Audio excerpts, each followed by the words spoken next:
I'm slightly red in the face. Thanks, Jeremy. That's probably the most flattering introduction I've ever had. But it's also pretty amazing to be here. I kind of would never expect this many people to show up to see me talk about something at before 9 o'clock in the morning. So thanks for coming, guys. It's really humbling. So what I'm going to do today, I'm going to have a chat to you about this topic that we've got for Creative Mornings this month, which is money. But before we get into that, this is something that I'll come back to at the end. I kind of need to explain why I'm talking to you guys about money. So I actually want to talk to you about my two favorite things, which are beer and toilet paper. And once we've kind of gone through these, we can come back to money and start, explaining a little bit about, I guess, my background and what I know about money. So to kind of put this all into context, I really actually need to take you through kind of what my life has been like over the last 10 to 15 years. So basically, I moved from Perth to Melbourne in the early 2000s or the late 90s, and I studied at the University of Melbourne where I did engineering and economics. Now, growing up in Perth and moving to Melbourne, studying economics, it didn't take me long to realise that it was actually cheaper to spend all of my holidays overseas than it was to fly back to Perth, because the flights cost about the same, but obviously the cost of living is so much cheaper. And so almost, I guess, by accident, I started to spend 3 or 4 months of every year living, travelling, and doing development work in different parts of the developing world. Towards the end of my degree, like everyone, I started thinking about, what do I do career-wise? How am I going to make some money? And I loved problem-solving, innovation, and working with markets, which I guess is what I'd been trained to do as an engineer and an economist. So I set my sights on working for this management consulting firm called McKinsey. Now, I kind of did everything that you do to get a job at a place like this. I called the PR people, I basically harassed them on the phone for 2 years, and at the end of that process, they gave me this job offer, which for me was an amazing day. This is my dream job, and I'd finally kind of landed the piece of paper that I needed in order to go down this, next part of my life. However, having that piece of paper on the table in front of me for the first time actually gave me the kind of, distance and brain space that I needed to actually think about whether this was the right thing for me and whether I'd just had my blinkers on aiming for this one thing as I went along. And what I realized was that I actually had this incredibly strong pull back to the developing world because I loved innovation, problem solving, and markets, but I actually wanted to solve social problems, not just business problems. So I decided to turn this job down, and instead I moved to South Africa, where I worked on the ground with a development aid organisation. So it was a really tough decision for me, but I actually felt like I'd done the exact right thing as soon as I was in South Africa, because I was, immersed in a culture that I loved and working to solve problems that I was truly passionate about. However, it didn't take me long to realise that I actually was really overskilled for the job that I was doing, and I guess limited in the number of people that I could impact every day. So I started thinking about, what do I actually want to do next if this isn't right either? And I guess, like everyone, I'd really heard all of the different poverty statistics that I'm sure you've all heard about. The 780 million people without access to clean water, the 759 million illiterate adults, and the 2.4 billion people without access to toilets. Now, like you guys, these numbers had actually lost meaning because they're so big, they're so hard to comprehend, and they've been thrown around so many times that I didn't really know what they meant.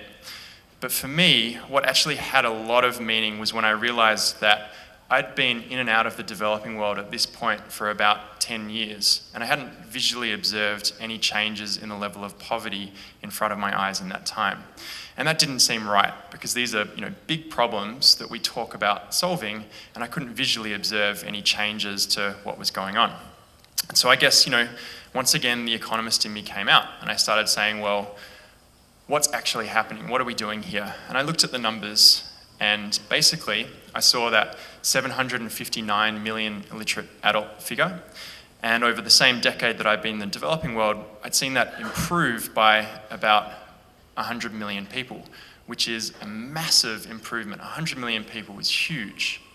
But if you think about this and extrapolate it out, we see that basically it means we're not going to achieve global literacy if we continue at this same rate of improvement until about 2085. And doing the same analysis on sanitation, we're not going to achieve global sanitation until about 2080. Now, this, for me, when I realized it, I also realized that I wasn't going to be alive to see either of those two things happen. And these are incredibly basic needs that, you absolutely have to have in order to start getting a foot on the economic ladder and start, improving your life and lifting yourself out of poverty. So I said, this, in my mind, doesn't make sense. There's a really big problem here, and we need to figure out how to do it better. So basically, I started saying, well, why aren't we solving these issues faster? What's going on here?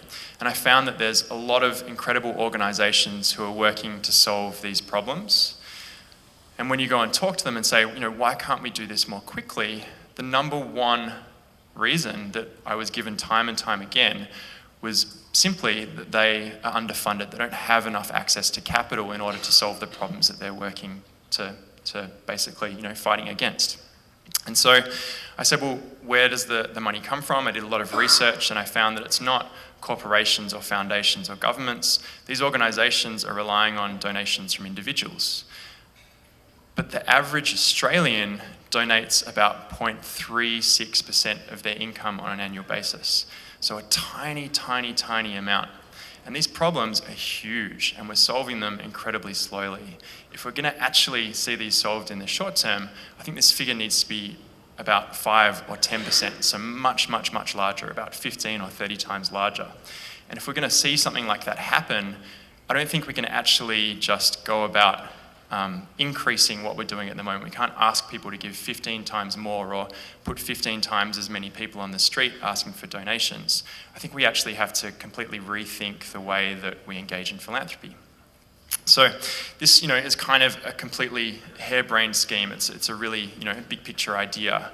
But I think for me, what was exciting was when I realized that there's actually a relatively straightforward solution in my mind to this idea of changing the way we engage in philanthropy. And instead of asking people to do something different, instead, I think we just need to work with something that we basically do every single day, which is beer and toilet paper. So the idea that I had is that we work with something we all do every day, consuming, and we basically take the profits from goods that we purchase in order to create social impact. So we want to turn consumers into philanthropists with their everyday purchases. Now, I call this idea consumer-driven philanthropy, and I think there's kind of 3 rules that we need to follow in order for this to work. The first is that we actually can't charge a price premium for the products that we're selling. The second is that the products have to be of exceptional quality, so we're not sacrificing quality when we're making a purchase. And the third is that we need to move away from motivating sales with guilt. We need to steer clear of this tactic that's been used a lot over the last 10 or 20 years.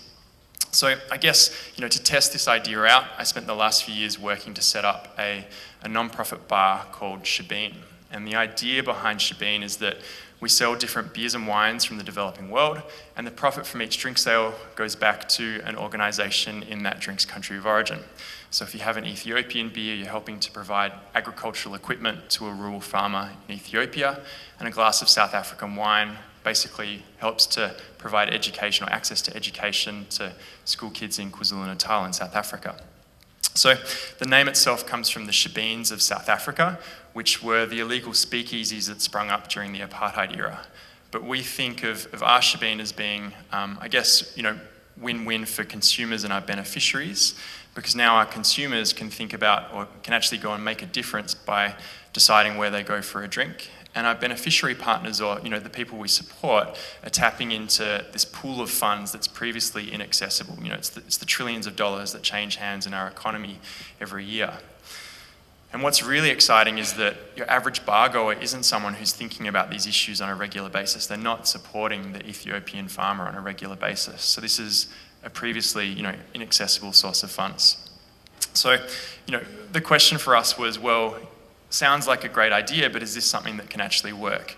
And we did a lot of testing on this over the last 4 years. And then on Friday, finally, we opened the bar in Manchester Lane in Melbourne, which was quite a relief.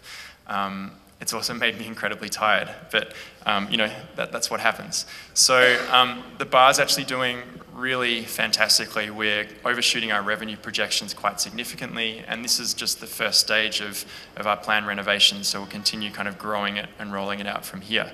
So things are looking really good, which brings me to our model, financial model. So I guess the idea behind this business is that it's non-profit, but we still actually earn a profit. It's our, like a regular business, our revenue less our expenses.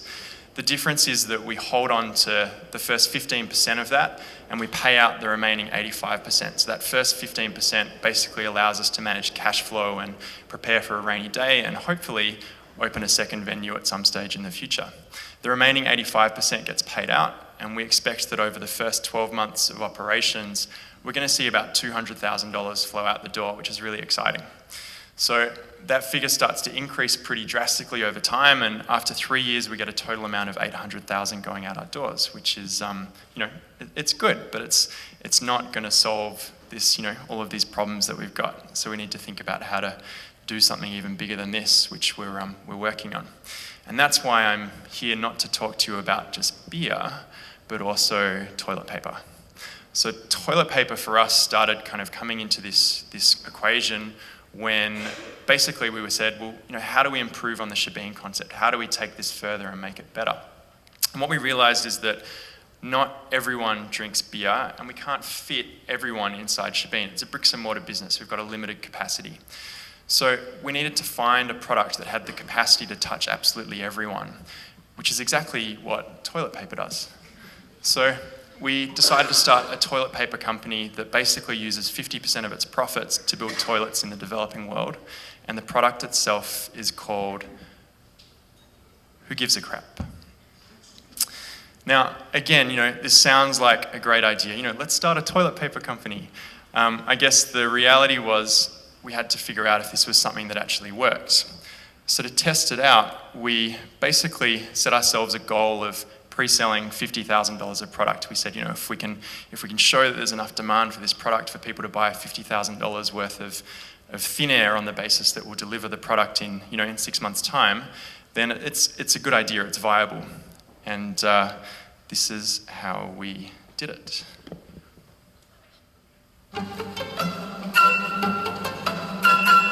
Hi, I'm Simon Griffiths, co-founder of Who Gives a Crap. We reckon every trip to the bathroom should be a feel-good experience. So we've spent the last 2 years developing the only toilet paper that delivers one every time. Who gives a crap? It's a breakthrough on so many levels. Let me take you through them. It's better for the environment, and we've cut the nasties, so it's better for your body. That feels good. But unlike other recycled toilet paper, we're all about comfort. So it has a beautiful fluffy texture and low PTR, or poke-through rate. That feels good. You can choose to buy it off the shelf or have it home delivered. Either way, it costs the same as other brands, but comes with 1,200% more puns. That feels good. But here's where we're really on a roll. 50% of our profits go to sanitation projects in the developing world.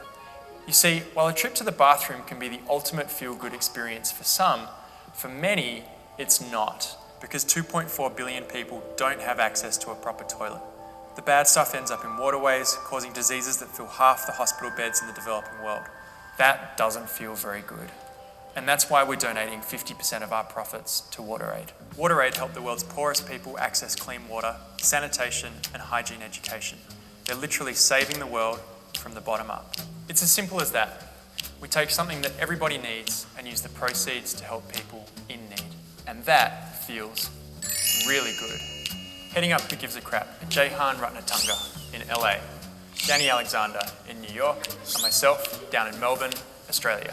We're engineers and product designers who in 2010, through a shared passion for humanitarian aid and toilet humour, developed a business model that grabbed a lot of headlines and won a bunch of awards for entrepreneurship. We're busting to press go on the first production run and create Who Gives a Crap's first edition. Our feel-good toilet paper needs a feel-good price. And for that, we have to order in bulk. But we need $50,000 to make that happen. Basically, we need toilet paper. And like anyone who's waiting for toilet paper, we need someone to help us out. We're asking for your support. We need $50,000 to fill our warehouse with the first bulk order of Who Gives a Crap. I won't be leaving this toilet until we've raised enough for our first order. I'm sitting down for what I believe in, and I'm not getting up until I've got some toilet paper. $50,000 worth. Till then, you can jump on our website and see me sitting right here on our live feed.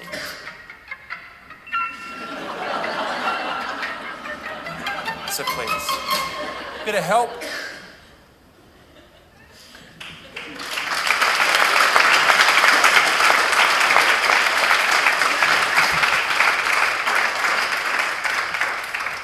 I'm actually still a bit pissed off at the film guys for making my hair red all the way through that clip, but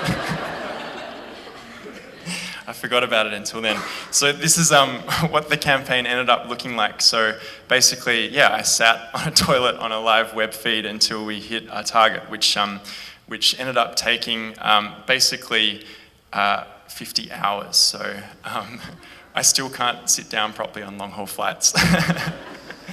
But we really proved that the model actually works, that there's demand for this product, which was incredibly exciting, which means that we've got what we think is a viable product. So we started thinking about how this kind of fits together financially and how it makes sense.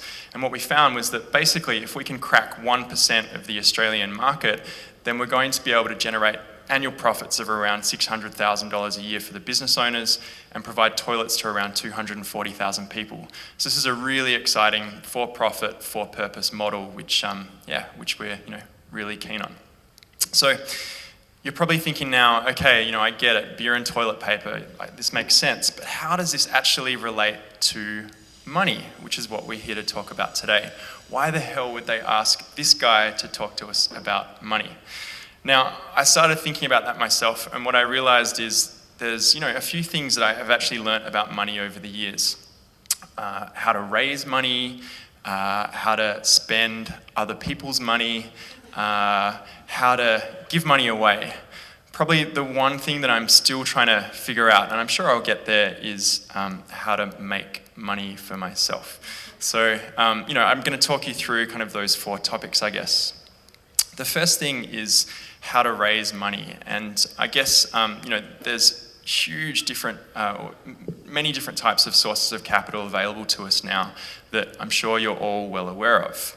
I guess for me, what's been really exciting is seeing the rise of crowdfunding over the last few years, because it's making it essentially much easier for us to raise capital for new ideas.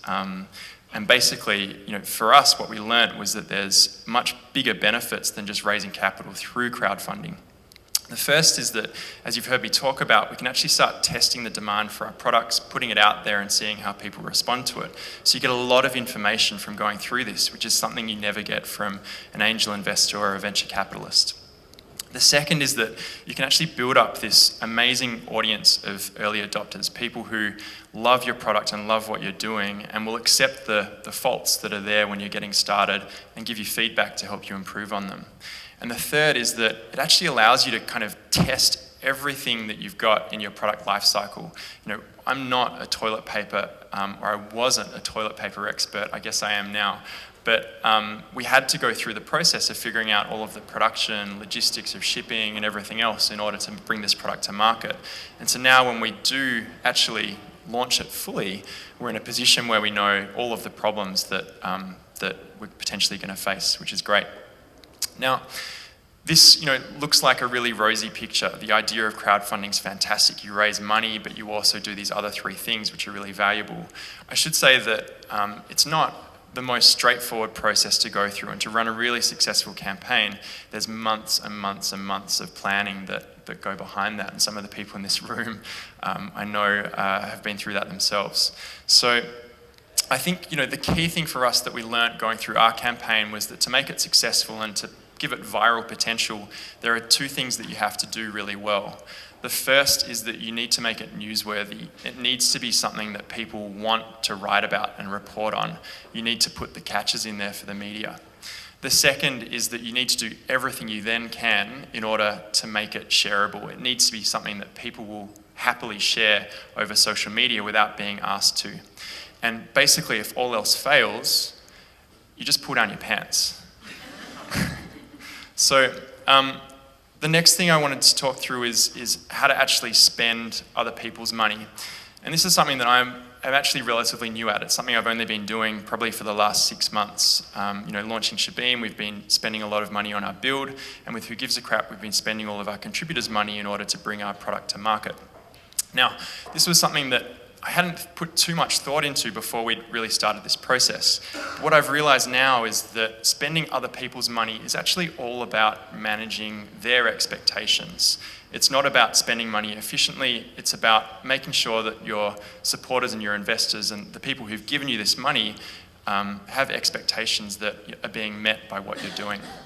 This is something that we've actually seen and experienced with Who Gives a Crap in quite an interesting way, because we expected our product to be in the market at the end of September last year, and we've met unforeseen delay after unforeseen delay that's really pushed our timeline out to almost about 6 months now beyond what we were expecting to be our delivery date.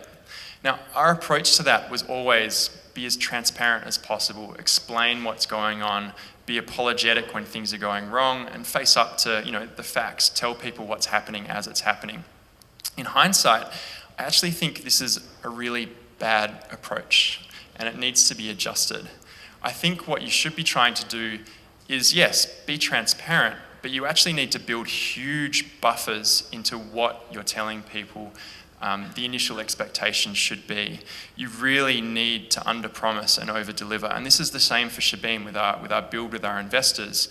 We needed to under-promise and over-deliver rather than be absolutely transparent about what our own expectations were. Because the fact is, you're the entrepreneur and you're always going to be optimistic, which is just a nature, it's part of the job. So once you've gone about spending money, now for us, we're hopefully in a position where we're making money and we're pretty much getting to the point where we're ready to give it away, which is really exciting. Now, the interesting thing about giving money away is that, often when you're giving money away or spending money, you're assessing the quality of your decision based on the product that you're receiving. So, is this something that the quality of this product's good enough? Is it nice to use? Is it soft toilet paper? Does it smell nice? Does it taste good if it's food? When you're giving money away, and especially in the developing world, the interesting thing is that you don't actually get to touch or feel the end products that you're working with, which makes the assessment of quality very difficult. And what often ends up happening is you're assessing the quality, or people assess the quality based on how good they feel from the transaction. And I think this can actually be quite dangerous, because when you're assessing the quality on the feel-good factor, you're at liberty to marketing and communications of the organisation that you're giving money to. So with Shabeen and Who Gives a Crap, we're always assessing the quality of what we're doing based on impact. And by impact, I want to make it clear that we don't think about we don't care how many people go through a program or how many mosquito nets are distributed, because we don't know what happens to those mosquito nets if they're ever used, and we don't know if the people that go through a program ever go on to see any increase in the quality of their life. So when we're thinking about quality, all we basically care about is, can we change the quality of life of the person that we're working with? So we're thinking about things like their level of income or their life expectancy, but really all we care about is if we can improve the quality of life of that person and the measures that we have to help guide us in that process.